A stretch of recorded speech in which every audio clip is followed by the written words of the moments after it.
آج صبح میں آپ کے بیچ میں ایک بہت اہم پیغام لے کر آیا ہوں 4 باتوں کے تعلق سے،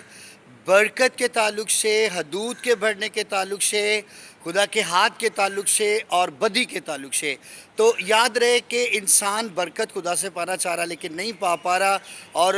چاہ رہا ہے کہ میری حدود بڑھے، خدمت کی، کام کی، اولاد کی حدود بڑھے، لیکن نہیں بڑھ پا رہی۔ اور اسی طرح خدا کا ہاتھ بھی بتھیروں پر نہیں ہے، اور اسی طرح جو ہے لوگ بدی پر بدی کر رہے، بدی سے بچ نہیں پا رہے۔ تو اس کا کیا طریقہ کار ہے کہ ہم ان چاروں باتوں کو اپنی زندگی میں لیں اور جو ہے اپنا آگے بڑھ سکے؟ تو یاد رہے کہ جب ہم پہلا تواریخ باب نمبر 4 اس کی آیت نمبر 10 پڑھتے ہیں تو لکھا ہوا ہے کہ یبیس نے اسرائیل کے خدا سے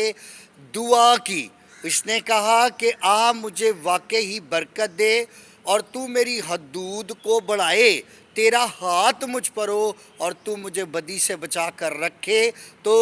وہ میرے غم کا باعث نہ ہوگا۔ تو جب اس نے یہ دعا کی تو لکھا ہوا ہے کہ خدا نے یبیس کی دعا کو سنا اور اس کا جواب دے دیا، تو وہ برکت پا گیا، اس کی حدود بڑھنے لگی، خدا کا ہاتھ اس پر ٹہنے لگا اور وہ بدی سے بچ گیا۔ تو یاد رہے کہ اگر آپ کو برکت نہیں مل رہی، اگر آپ کی حدود نہیں بڑھ رہی، اگر خدا کا ہاتھ آپ سمجھ رہے کہ آپ پر نہیں ہے اور آپ بدی سے نہیں بچ پا رہے، تو یبیس کی دعا کو اپنی دعائیہ لائف میں ضرور لیجئے گا، اور دعا کے آخر میں آپ نے یبیس کی دعا کرنی ہے اور یہ کہنا ہے کہ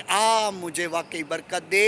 میری اور تو میری حدود کو بڑھائے، تیرا ہاتھ مجھ پر ہو اور تو مجھے بدی سے بچا کر رکھے تاکہ یہ میرے غم کا باعث نہ ہو۔ تو یقیناً یبیس کی طرح خدا آپ کی بھی دعا کا جواب دے گا اور آپ بڑھتے ہوئے نظر آئیں گے۔ God bless you G.